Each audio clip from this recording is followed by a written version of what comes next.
Psychiatric illness और mental illness और असाब जो होती है ना, उसकी कमजोरी की तीन बुनियादी वजूहात होती है। उसको हम कहते हैं बायो साइको सोशल मॉडल। एक होती है जेनेटिक प्री डिस्पोजिशन, फैमिली में आपके स्किज़ोफ्रेनिया साइकोसिस आ रही है। दूसरे आपके पास आपका इन्वायरमेंट इस तरह का है जिसमें आप आजकल के पाकिस्तानी मसाइल आप देख लें, आप डॉलर्स के रेट देख लें, आप गोल्ड का रेट देख लें, आप महंगाई देख लें, आप बदनवानी देख लें, आप बेरोजगारी देख लें। तो ये चीज़ें जो है ना, हमारी आवाम में बड़ा ज़्यादा एग्रेशन, चिड़चिड़ापन, बेसब्री, बेचैनी, गुस्सा, नींद की कमी, ये सब चीज़ें आप, क्योंकि आपके पास वसाइल नहीं होते, आपके पास सिर्फ मसाइल ही होते हैं, तो ये सब चीज़ें आपके पास एज ए सबकॉन्शियस माइंड में आपकी बैठती रहती हैं। और क्योंकि ये थर्ड वर्ल्ड कंट्रीज हैं, यहाँ पर कोई ऐसा एक्स्ट्रा करिकुलर एक्टिविटीज़ नहीं होती हैं। अगर एक्टिविटीज़ होती हैं तो उसके पास आपके पास पैसे नहीं होते उसको यूटिलाइज करने के लिए। तो आपके पास as a source of catharsis, यानी आपकी जो प्रॉब्लम्स को चैनलाइज करना होता है। प्रॉब्लम्स देखें डेवलप कंट्रीज में भी हैं, प्रॉब्लम्स देखें अमेरिका में भी हैं, लेकिन वहां पर कोई कैथारसिस के लिए कोई चैनल बने हुए हैं। आपका जो ब्रेन है, माइंड है, वो कोई चैनल मांगता है कि यार उस प्रॉब्लम को कहीं पर ड्रेन किया जाए। यहाँ पर ड्रेन नहीं होता। ड्रेन जो होता है वो ह्यूमन माइंड में ड्रेन होता है। वो एज अ डिप्रेशन फिर अक्स आता है, डिप्रेशन। तो बहुत लोग इसलिए आप देख रहे होते हैं टीवी में, चार बच्चों के साथ फीमेल जो है, औरत जो है, दरिया में कूद पड़ी, बाप ने बच्चों को मार दिया, फिर खुदकुशी कर ली। तो ये चीजें जो है हम आम तौर पे सोसाइटी में देख रहे होते हैं। जब बेरोजगारी होती है, बदनवानी होती है, महंगाई होती है, इस तरह अफरा तफरी होती है, हर बंदा सिर्फ अपने सोच रहा होता है और कोई वे आउट नहीं नजर आ रहा होता है, कोई होप नहीं नजर आ रहा होता है, कोई तब्दीली नहीं नजर आ रही होती। पहले मैं इसकी पैथोफिजियोलॉजी बता देता हूँ कि आपके दिमाग में कुछ केमिकल्स होते हैं, ठीक है। उस केमिकल्स की कमी की वजह से आपको डिप्रेशन होता है। वो केमिकल होता क्या है? वो केमिकल सेरोटोनिन होते हैं। सेरोटोनिन जब आपके माइंड में कम हो जाता है तो उसकी वजह से आप में अफसर्दगी होती है। अफसर्दगी फॉर द टाइम भी, 1 घंटे के लिए मैं खफा हो गया हूँ, 2 दिन के लिए खफा हो गया हूँ, लेकिन मैं persistent period of time for 14 days और मोर देन 14 डेज मैं खफा ही हूँ। मैं खुशी के लम्हे में भी खफा हूँ, मैं चिड़चिड़ापन है मुझ में, मैं उदास हूँ, मैं कहीं जा नहीं रहा। मुझे जो चीजें, जो एक्टिविटीज को मैं माजी में इंजॉय करता था, मैं खेलना एंजॉय करता था, मैं ड्राइविंग एंजॉय करता था, मैं म्यूजिक एंजॉय करता था, मैं बच्चों के साथ खेलना, चहल पहल करना एंजॉय करता था, एक्सरसाइज एंजॉय करता था, अब मैं उसको एंजॉय नहीं कर रहा। अब मुझे लाइफ में वो लुत्फ ही नहीं नजर आ रहा। इसकी फिर एक्सट्रीम स्टेज ये होती है कि आप सुसाइडल थॉट्स आपको आ जाते हैं। आपको लगता है कि मौत जो है इस जिंदगी से बेहतर है। वो क्या होता है? वो उस केमिकल की कमी की वजह से आपको, आपका जो पैराडाइम जो है, वो आपका कैनवास जो है, आपका जो होराइजन जो है, आपके जो देखने की वो होती है विजन जो है, वो महदूद हो जाता है। आपको अपने सामने सिर्फ और सिर्फ वो दुबला पतला और वो खुदकुशी के अलामात ही नजर आ रहे होते हैं। आपको वो दूसरी और सोसाइटी में जो अच्छी चीजें हैं वो नजर नहीं आ रहा होता है, क्योंकि वो आप, डिप्रेशन एक नफ्सियाती बीमारी है। उसकी वजह से आप और पर्सपेक्टिव और पैरामीटर्स और पैराडाइम्स ऑफ लाइफ वो नहीं देख पाते। सिर्फ और सिर्फ एक चीज पे आपका फोकस होता है और वो आपकी मुश्किलात होती हैं, वो प्रॉब्लम्स होती हैं, वो नामासाइब हालात होते हैं। वैसे जब हम ये टेलीविजन देख रहे होते हैं उस पे वक्त वक्त की खबर आ रही होती है, धमाका हो गया, एक्सीडेंट हो गया, ये हो गया, इसके क्या असर होते हैं ये?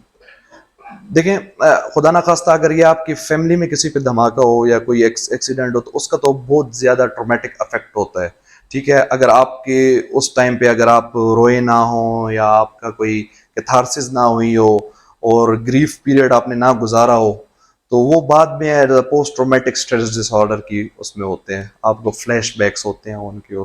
और आप जब टीवी में देखते हैं तो वो आपको वो यादें भी ताज़ा हो रही होती हैं, तो उसका आपके जहन पे बहुत ही बुरा वो होता है। इसके लिए आपको कोई साइकोलॉजिस्ट के पास जाना चाहिए, साइकोथेरेपी आपकी करवानी चाहिए, या साइकेट्रिस्ट के पास जाना चाहिए अगर मेडिकेशन की आपको ज़रूरत है। क्योंकि और दूसरा ये, इसमें बहुत बड़ा रोल जो है आपके इर्द गिर्द जो आपके लोग हैं, आपके रिश्तेदार हैं, आपके पेरेंट्स हैं, आपके दोस्त हैं, आपके बच्चे हैं, क्योंकि उनको चाहिए कि आपकी प्रॉपर हीलिंग करें, आपसे बात करें। जितना आप उनके क्लोज होंगे उतना आपकी कैथारसिस होती रहेगी, उतना आपके वो जो बातें हैं, वो जो सोचें हैं, वो ख्यालात हैं, उसमें कमी आएगी। ऐसे बंदे कॉग्निटिव डिस्टॉर्शन का शिकार हो जाते हैं। कॉग्निटिव डिस्टॉर्शन हम कहते हैं सोच की गलतियों को। वो कहते हैं ये सब कुछ मेरे साथ ही क्यों हुआ है, ये जो हुआ है ये मेरी वजह से हुआ है, ठीक है, वो हर चीज़ को अपने ऊपर इल्ज़ाम मुरद इल्ज़ाम ठहराते हैं। एक नॉर्मल बंदा, एक नॉर्मल इंसान की थिंकिंग पैटर्न बिल्कुल चेंज होती है। एक एक एक जो बंदा मेंटल हेल्थ इश्यूज को वो गुजार रहा होता है, उसकी जो थिंकिंग पैटर्न है, वो पैराडाइम्स है, वो बिल्कुल 180 डिग्री पे चेंज होते हैं। हमारा काम ये है कि उसके उस थिंकिंग पैटर्न को, आप प्रॉब्लम्स को नहीं हटा सकते, लेकिन आप उस प्रॉब्लम्स की परसेप्शन को चेंज जरूर कर सकते हैं, कि उसको परसीव देखें। एक प्रॉब्लम मेरे पास आई है, एक प्रॉब्लम आपके पास है, वही प्रॉब्लम, मेरा उसको देखने का अंदाज डिफरेंट होगा। वो प्रॉब्लम, वो मुश्किल मुझे बना जाएगा, लेकिन वो प्रॉब्लम, वो मुश्किल हो सकता है आपको बिगाड़ जाए। आपने मेल अडॉप्टिव तरीके अपनाए हैं, मैंने एडेप्टिव तरीके अपनाए हैं। वो मुश्किल मुझे बना गई है, मुझे संवार गई है, मुझे निखार गई है। वो प्रॉब्लम आपको आपको डिप्रेस कर गई है, आपको आइसोलेट कर गई है, आपको जिंदगी से बिल्कुल अलग कर गई है। तो ये अप्रोचेज होते हैं जो डिफरेंट पर्सनैलिटीज के, डिफरेंट बंदों के डिफरेंट होते हैं टुवर्ड्स द सेम प्रॉब्लम। अब व्यूअरशिप के लिए लोग लड़वा देते हैं, पॉलिटिशियन पॉलिटिशियन को लड़वा देता है, डॉक्टर डॉक्टर से लड़ जाता है, ब्यूरोक्रेट ब्यूरोक्रेट से लड़ जाता है। जिस जिस प्रोग्राम में लड़ाई होती है उसकी व्यूअरशिप ज्यादा होती है। तो एंकर भी कोशिश कर रहा होता है कि वो ऐसे चुपते हुए सवालात करे कि उसकी व्यूअरशिप मिले। तो ये व्यूअरशिप की जो गेम है ना, इसको खत्म होना चाहिए। और इसको जो आप मीडिया में आप दिखा रहे हो कि मीडिया अक्कास होती है एक माशरे की, अच्छा महज़ब माशरे का मीडिया भी बड़ा महज़ब होता है, बड़ा तहजीब याफ्ता होता है।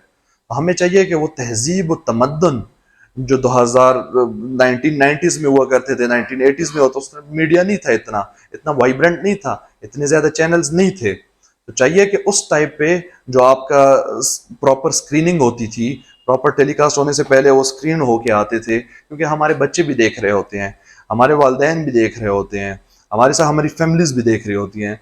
तो वो सास बहू के झगड़े, वो जो माशरती बुराइयां हैं, वो जब आप उसको दिखा रहे होते हैं, हो सकता है वो बुराई इस टाइप पे हमारे पास हो ना, लेकिन वो मीडिया हमें पोर्ट्रे कर रहा होता है, दिखा रहा होता है, उजागर कर रहा होता है। वो फिर ना चाहते हुए भी वो सीख रहे होते हैं, वो कॉपी कर रहे होते हैं। तो ये चीज माशरे में बहुत ज्यादा फसाद फैलाती है। आप देखें, आप गोरे का माशरा देखें, उसमें फैमिली सिस्टम नहीं है। हमारे माशरे में फैमिली सिस्टम बड़ा इंटैक्ट है। इसी वजह से यहाँ पर उस तरह के साइकोलॉजिकल इश्यूज नहीं है जो वहां पर है। वहां पर भी बहुत ज्यादा परसिस्टेंट है, although they are developed country.